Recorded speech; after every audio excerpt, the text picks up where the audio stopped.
মধ্যরাত্রে সাংবাদিক সম্মেলন ডেকে আপনাদেরকে বিরক্ত করার জন্য আমি দুঃখিত, কিন্তু বিষয়টা এতই গুরুত্বপূর্ণ সেজন্য সাবরুম থেকে সরাসরি আমি এখানে এসে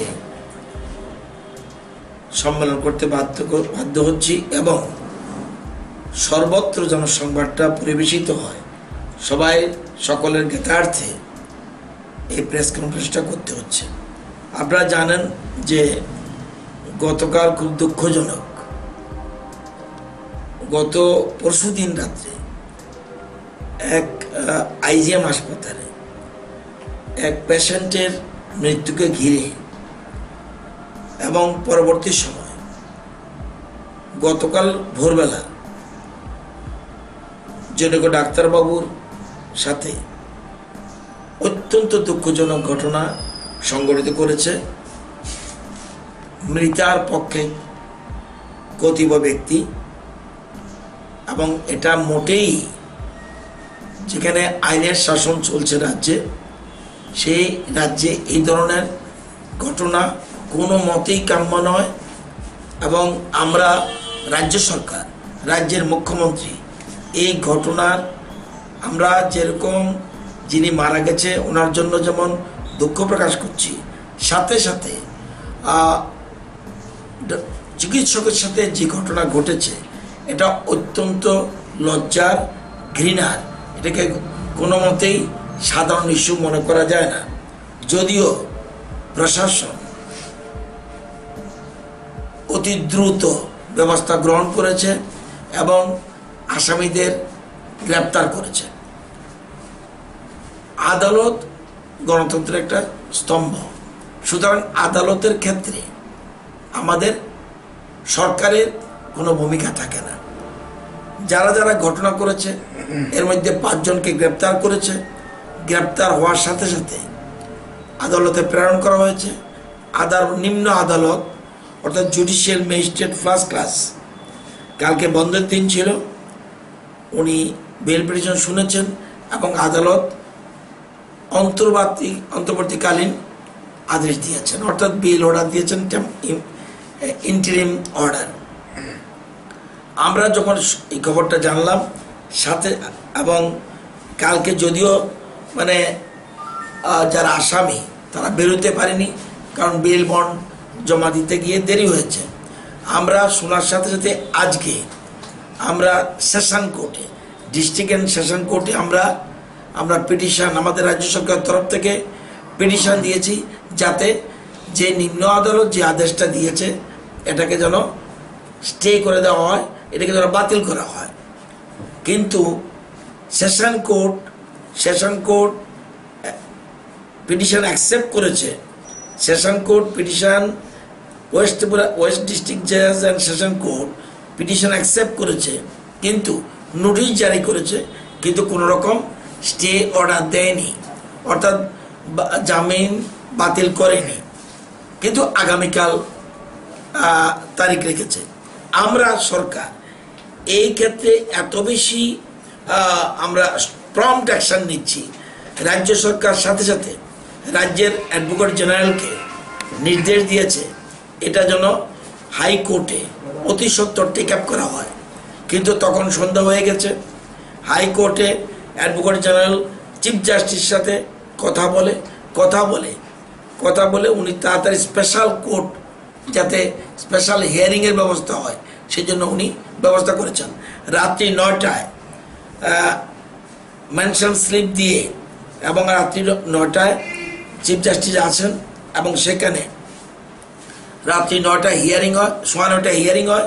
হিয়ারিং হওয়ার পর এবং চিফ জাস্টিস, হাইকোর্টের চিফ জাস্টিস, উনি গুরুত্ব অনুধাবন করে এবং পাবলিক ইন্টারেস্ট যেহেতু জনস্বার্থক বিষয়, এবং আমাদের রাজ্য সরকারের তরফ থেকে বলা হয়েছে এটা যদি ইমিডিয়েট শোনা না হয় এবং এটা যদি ব্যবস্থা না হয় তাহলে স্বাস্থ্য পরিষেবা ব্যাহত হতে পারে এবং রাজ্যের স্বাস্থ্য পরিষেবার সাথে যুক্ত যারা তারা প্রচণ্ড ক্ষুব্ধ হবে। সুতরাং জনস্বার্থে এই মামলাটা গ্রহণ করা উচিত এবং এটার আদেশ দেওয়া উচিত। আদালত উচ্চ আদালত এটা গুরুত্ব অনুধাবন করে সাথে সাথে যে নিম্ন আদালত যে অর্ডার দিয়েছিল জামিনের সেটা বাতিল করে দিয়েছে। তো আমি আদালতের এই আদেশে আমি আদালতের প্রতি আমার শ্রদ্ধা আরও বেশি, আমার আদালতের প্রতি আমাদের যে শ্রদ্ধা ভক্তি এটা আরও বেশি বেড়ে গেল, কারণ আদালত গণতন্ত্রের একটা চতুর্থ স্তম্ভ। সেই জন্য এই আদালত একটা মোটামুটি স্বস্তির নিঃশ্বাস পাওয়া গেল, এবং এটা সম্ভব হয়েছে রাজ্যের মুখ্যমন্ত্রীর ইতিবাচক পদক্ষেপের কারণেই। কারণ আপনি জানেন যে স্বাস্থ্য পরিষেবাটা হলো রাজ্য সরকারের, স্বাস্থ্য শিক্ষাটা হলো টপ মোস্ট প্রায়োরিটি। এতে এবং আমাদের রাজ্যে বিশেষ করে বাম সরকারের পরে আমাদের সরকারের সময় স্বাস্থ্য পরিষেবার প্রভূত উন্নতি ঘটেছে, এবং এক্ষেত্রে আমরা এটাকে গুরুত্ব দিচ্ছি বেশি আমরা, এবং স্বাস্থ্য পরিষেবা যথেষ্ট ভালো চলছে। শুধু এটা নয়, ডাক্তার বা চিকিৎসকদের যা যা বিভিন্ন ক্ষেত্রে স্কেল, বিভিন্ন বিষয়, এগুলি আমরা গুরুত্ব দিচ্ছি। তো আমি কিন্তু এর মধ্যে আমি সাবরুম থেকে আসার পথে শুনলাম চিকিৎসকরা বিভিন্ন ধরনের সিদ্ধান্ত গ্রহণ করেছে। আমি রাজ্যের আইনমন্ত্রী হিসাবে আমি সমস্ত চিকিৎসকবৃন্দের কাছে আমার বিনীত অনুরোধ যে আমাদের রাজ্য সরকারের সবচেয়ে বেশি টপ মোস্ট প্রায়োরিটি ক্ষেত্র হলো স্বাস্থ্য পরিষেবা। সুতরাং মানুষের জীবন, যেখানে যে কোনো মুহূর্তে যে কোনো মানুষের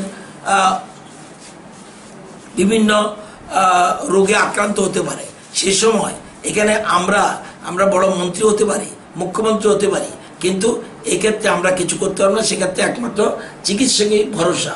তো আমি অনুরোধ করব, যেহেতু এবং আজকে দুপুরবেলাও রাজ্যের মুখ্যমন্ত্রী সাংবাদিক সম্মেলন করে পরিষ্কার বলে দিয়েছে যে আইন শৃঙ্খলা বিষয়টা এত গুরুত্বপূর্ণ যেখানে আইন কেউই যাতে হাতে না নেয় উনি বলেছেন, এবং চিকিৎসকদের নিরাপত্তা বিধানের জন্য আইজিএম হাসপাতাল এবং জিবি হাসপাতালে উনি স্পেশাল যাতে সিকিউরিটি অ্যারেঞ্জমেন্ট থাকে উনি ব্যবস্থা গ্রহণ করেছেন, এবং সাথে সাথে রাজ্যের অ্যাডভোকেট জেনারেলকেও যারা দুষ্কৃতী, যারা এই ঘটনায় যুক্ত, তারা যাতে কোনো মতেই আদালত থেকে বেরোতে না পারে সেজন্য আজকে স্পেশাল হাইকোর্টে এই ব্যবস্থা গ্রহণ করা হয়েছে। ওই দিনের ঘটনা দুঃখজনক, কিন্তু সাথে সাথে স্বাস্থ্য পরিষেবার বিষয়ে যদি এইগুলিও কিন্তু ব্যাপারটা চিন্তা করতে হবে। এরকম আমি এটাকে মোটেই ডাক্তারবাবুদের বিরুদ্ধে, চিকিৎসকদের বিরুদ্ধে বলছি না, কিন্তু মনে রাখতে হবে কোনো একটা এই দুটো ঘটনা যে একটা বিচ্ছিন্ন ঘটনা, এমন কোনো বিষয় নয় যে নিশ্চয়ই এটা নিন্দনীয়, লজ্জার বিষয়। নিশ্চয়ই আমরা ব্যবস্থা গ্রহণ করছি, এবং যদি আমার জানা মতে ত্রিপুরা হাইকোর্ট স্থাপনের পর এই প্রথম রাত্র 9:30 স্পেশাল কোর্ট বসে। সুতরাং চিকিৎসকরা নিশ্চয়ই তাদের প্রতি আমাদের সহৃদয়তা আছে বলেই আমরা এই সিদ্ধান্ত নিয়েছি, এবং যাতে চিকিৎসকদের কোনো রকম, শুধু চিকিৎসক বলে নয়, সারা রাজ্যের মানুষের নিরাপত্তা বিধানটা একটা গুরুত্বপূর্ণ বিষয়, এবং চিকিৎসা বিষয়টা আরও বেশি গুরুত্বপূর্ণ।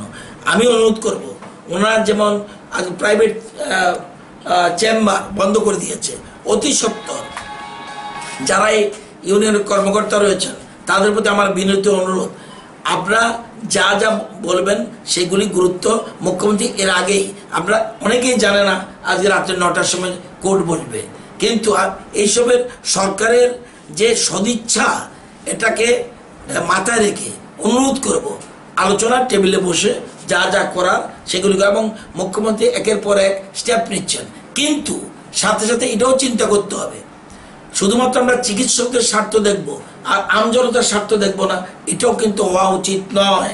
পরবর্তী সময় কিন্তু সরকারও কিন্তু চিন্তা ভাবনা করার প্রশ্ন উঠবে। এই জন্যই আমরা বিভিন্ন ইউনিয়ন আছে, আইএমএ আছে, আরও একটা সংগঠন আছে, ওনাদেরকে বিনীতভাবে অনুরোধ করছি, এবং প্রয়োজন বোধে মুখ্যমন্ত্রীর টেবিলে বসে আলোচনা করে এই আপনাদের যে আন্দোলন প্রত্যাহার করে নিন। সরকার আইন শৃঙ্খলা ব্যাপারটা গুরুত্ব দিয়ে বিবেচনা করছে। আরও বিষয় আছে, আপনারা যেমন বলছেন ফাস্ট ট্র্যাক কোর্টে, সেই ফাস্ট ট্র্যাক কোর্টেও এই মামলাটা যেন ফাস্ট ট্র্যাক কোর্ট দিয়ে, আমি আইনমন্ত্রী হিসেবে বলছি এবং মুখ্যমন্ত্রীর নির্দেশ পেয়েই বলছি, এটা ফাস্ট ট্র্যাক কোর্টেই বিচারটা যেন চলে সবটা। কিন্তু মনে রাখ, এটা যেন চলে আমরা ব্যবস্থা করছি। সবটাই কিন্তু সরকারের হাতে থাকে না, কারণ এখানে আমি দুঃখজনক ঘটনা হয়েছে। আপনারা জানেন সাংবাদিক এক বন্ধুকে হত্যা করা হয়েছিল এবং 2 জন সাংবাদিক হত্যা করা হয়েছিল। সেই জন্য সাংবাদিকরা কিন্তু কলম বন্ধ করেনি। তা কলম তো তাদের যে দায়িত্ব, সাংবিধানিক দায়িত্ব বা জনগণের প্রতি যে দায়িত্ব, এগুলি কিন্তু করতেই হবে। সুতরাং চিকিৎসা পরিষেবা যদি কোনো কারণে ব্যস্ত হয়ে যায়, অপরদিকে একটা এখনও আমাদের রাজ্যে ইলেকশন কোড অফ কন্ডাক্ট রয়েছে, অনেক কিছুই ইচ্ছে করলে মুখ্যমন্ত্রী সবটা করতে পারে না। তারপরেও যে উদ্যোগ নিয়েছে নিশ্চয়ই এটা প্রশংসনীয়। এবং এখনও কিন্তু আরেকটা নির্বাচন রয়ে গেছে এই মুহূর্তে। এটার পিছনে একটু আগে আমাকে মুখ্যমন্ত্রী আবার টেলিফোনে জানিয়েছেন, এই যে ঘটনার পিছনে কি, ঘটনার পিছনে অন্য কিছু আছে কি না, যে নতুবা ডাক্তারের সাথে হিট অফ দি মোমেন্ট অনেক ঘটনা ঘটে যায়, কিন্তু যেভাবে ডাক্তারবাবুকে যে সেকশনগুলি দেখলেই বোঝা যায় যে 307 মানে হত্যা করার উদ্দেশ্যে করা হয়েছে। 333 সরকারি কাজে ব্যবহারের সময় করার সময়, সেকশন 333 এটা সরকারি কাজ চলার সময় এটা ওনাকে ওনার উপর আক্রমণ করা হয়েছে। 364 খুনের উদ্দেশ্যে কিডন্যাপ করা, 427 লস, 34 আইপিসি এবং section 3 of Tripura medicare service persons and medicare service institution, আমরা যেটা রাজ্য বিধানসভা আইন করেছিলাম,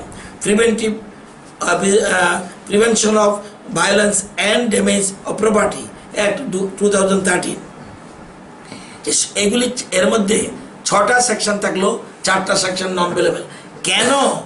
কেন আদালত কিভাবে হলো, আদালতের ব্যাপারে আমার কমেন্ট করা উচিত না। কিভাবে জামিন হলো এটা দেখার বিষয় রয়েছে।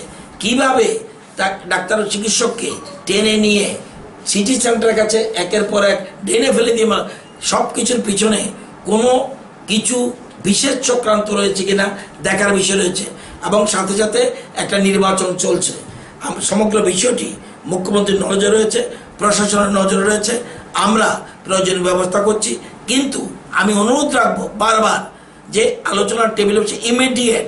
কিন্তু যদি দেখা যায় এত কিছু করার পরেও এ রাজ্যের ইতিহাসে 9টা 15তে হাইকোর্ট বসা, এত কিছু করার পরে যদি দেখা যায় এক ডাক্তারবাবুদের একাংশ, আমি সমস্ত চিকিৎসককে বলবো না, একাংশটি যদি দেখা যায় কোনো একটা বিশেষ চক্রান্তের কারণে এটা হচ্ছে, তাহলে সরকার কিন্তু অন্যরকম ভাববে। সুতরাং আমি অনুরোধ করব আপনারা ইমিডিয়েট প্রয়োজনীয় ব্যবস্থা গ্রহণ করুন, যাতে আপনাদের আন্দোলন প্রত্যাহার করে নিতে পারেন। এবং আলোচনা বসে আরও আমি আলোচনা করছি আমরা যে ডিস্ট্রিক্ট হসপিটালগুলিতেও কীভাবে কাভারিং করা যায়, যে সিকিউরিটি, সবটা সিকিউরিটি নয়, সবটা নিরাপত্তা দিয়ে। তাহলে তো ড্রাইভার বলবে আমি গাড়ি চালাতে গেলে আমাকে সিকিউরিটি দাও, সবটা সম্ভব না। কিন্তু আমাদের সকলের একটা পরিবর্তন এসছে রাজ্যে, আমাদের সকলের দৃষ্টিভঙ্গির পরিবর্তনের মাধ্যমে আগে যেটা হয়েছে সেটা পরিবর্তন করতে হবে, এটাই আমি অ্যাপিল করব। এবং চিকিৎসকদের আবারও তাদের এই সিদ্ধান্ত থেকে তারা যেন সিদ্ধান্তকে প্রত্যাহার করে নেয়, সেটা আমি অ্যাপিল করছি। দেখতে হবে সরকারের গ্রামে, যেমন সাবরুমের ঘটনায় পুলিশ অ্যারেস্ট করতে পারবে? সাবরুমের ঘটনায় পুলিশ অ্যারেস্ট করতে পারবে? ছিল থ্রেট বা ধমক বা ঝগড়াঝাটি, কথা কাটাকাটি, এটার জন্য যে প্রভিশন আছে সেই প্রভিশন পুলিশ অ্যারেস্ট করতে পারবেই না। তবুও পুলিশ সেখানে, সুপ্রিম কোর্ট বলে দিয়েছে 7 ইয়ার্সের কম যেসব পানিশমেন্ট আছে সেখানে কিন্তু পুলিশ গ্রেপ্তার করতে পারবে না। তাহলে কি নোটিশ দিয়েছে, তাকে ডেকে এনেছে, সে লোকটা মন্ডল সভাপতি, মন্ডলের কর্মকর্তা, সাথে সাথে বিজেপি দলের সভাপতি তরফ থেকে শোকজ নোটিশ জারি করে তাকে ইমিডিয়েট, কেন তোমার বিরুদ্ধে অ্যাকশন নেওয়া হবে না? দলের থেকে যেমন অ্যাকশন নেওয়া হয়েছে, কোর্ট পুলিশ কর্তৃক ব্যবস্থা গ্রহণ করেছে, কিন্তু পুলিশ সে কিছু গ্রেপ্তার করতে পারবে না। তো এলো বিষয়, আমাদের সকলের দৃষ্টিভঙ্গি পাল্টাতে হবে। সবাই ঘরে ঘরে নিরাপত্তা নিরাপত্তার প্রয়োজনই হবে না আমার বিশ্বাস। হ্যাঁ, যদি চক্রান্ত থাকে তাহলে কিন্তু কোশ্চেন এরকম যদি হতো তাহলে তো ইন্দিরা গান্ধী এত বড় নিরাপত্তার মধ্যে বিস্তৃত থেকেও সে প্রাণে বাঁচলো না। তাহলে আমেরিকার প্রেসিডেন্ট উনিও তো নিরাপত্তা দিয়ে সবটা হয় না। তবুও নিশ্চয়ই আমি যেহেতু লাঞ্ছিত অপমানিত হয়েছি, আমার নিশ্চয়ই ব্যবস্থা গ্রহণ করা উচিত। এগুলি সরকার সবটাই পজিটিভ দৃষ্টিভঙ্গি নিয়ে করবে। চিকিৎসকদের নিরাপত্তা দেওয়া নিশ্চয়ই আমাদের দায়িত্ব কর্তব্য, সাথে সাথে অন্যদের নিরাপত্তা দেওয়া তো আমাদের দায়িত্ব কর্তব্য।